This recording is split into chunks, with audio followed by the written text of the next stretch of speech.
Hi everyone, welcome back for another Live to Five. Good to see you again, Deri. We're going to talk about quite a topical question, I think, or topical for right now, start of the year, re-engaging with clients, prospects, people you've got some sort of relationship with, maybe in delivery or someone that's in your sales pipeline. Almost everyone's had a couple of weeks off, I think, I hope. I certainly have, and I hope you have as well. So kind of re-engaging, setting momentum up again and kind of getting things moving again, whether delivery or sales context is on a lot of people's minds, I think. But it can be a bit sticky, it can be a bit tricky, can feel a bit awkward. So we're going to talk about that for about 4.5 minutes, I think. So, Deri, what do you think? Any tips on this? Yeah, definitely. I mean, it's something that's been on my mind this week for sure. Not wanting to just crash into people's inboxes with a flurry of chaser emails on Monday morning when they've just been off for 2 weeks. And I think the philosophy that I've taken on it that I think is really important is to just maintain this understanding that like you want to be helping those people, whether it's your client or your prospect. You still want to be helping them.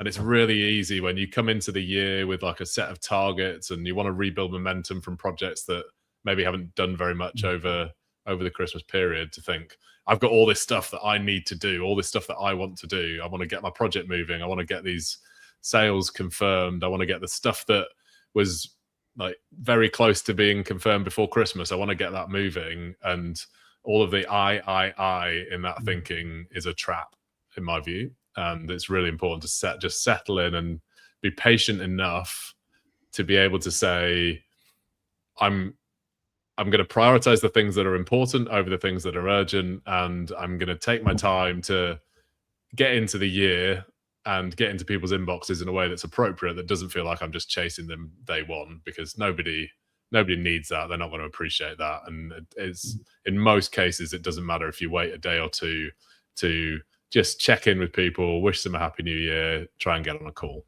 So that my philosophy is just to, as ever, like be in the client's shoes. What about you, Cole? Yeah, look, absolutely. And I think thinking about what is important rather than urgent, I mean, what is clearly always important is your relationship with that person. So I think just not assuming anything. So it's always very easy to assume that, well, the timeframes and the priorities we talked about in December haven't changed. It's easy to make that assumption. They probably haven't changed for us as a service provider or consultant, but something will have changed for them, almost certainly, either them personally or their organizationally. So when you do get into contact, starting with questions and curiosity, as you're saying, is important, and then bridging at the right time to, okay, let's sort of pick up where we left off. I've also been chatting to a couple of people just this morning about email over phone call as well. I think exactly to your point, we've got to be in our client's shoes, and that includes how do they like to be corresponded with. And we probably, when we know people well, we settle into routines of either emailing or messaging or maybe phone calls. And it sort of feels fewer people prefer the phone call these days.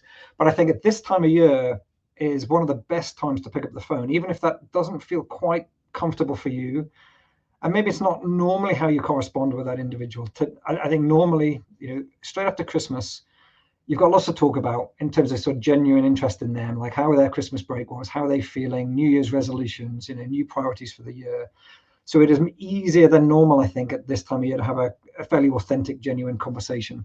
So I guess just challenge yourself. Could you appropriately pick up the phone? And remember, these days, everyone's got caller ID these days. Certainly if your number is in their phone, if they choose not to speak to you, if it's the wrong time, they won't pick up the phone, and that's okay. You can leave good voicemails.